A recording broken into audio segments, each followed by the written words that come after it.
a bit made anxious by what I think of as techno-utopianism. And I wonder why it is that, or perhaps to put it another way, perhaps we need to talk about constraints, you know, because actually, even if we're talking about creativity flourishes under constraints.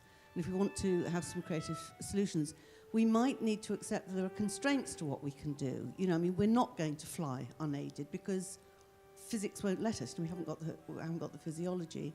So, as well as our optimism, which is a wonderful aspect of human beings, perhaps we ought to also, you know, be thinking about the constraints on what we can do, because we're not going to have a realistic conversation, and perhaps not even a very creative one, unless we can think about constraints also.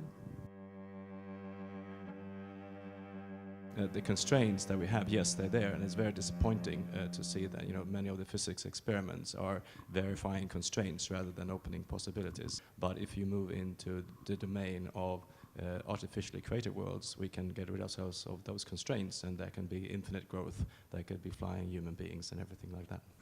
The other universes in this multiverse, they are there to explain that we are the way we are.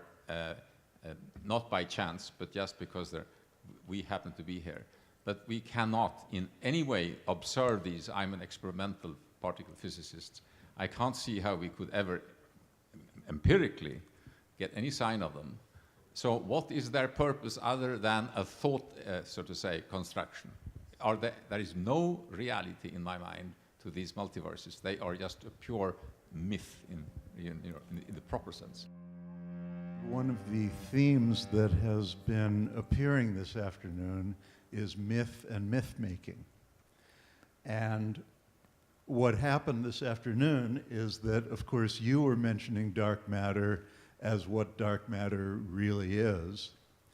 And then we had two more people talking in different fields who were using dark matter as a metaphor, taking a pattern from one field and using it as a metaphor or a mythic entity to help explain another field. And of course, we were also sewing together all of the patterns that were happening in these three different fields so far.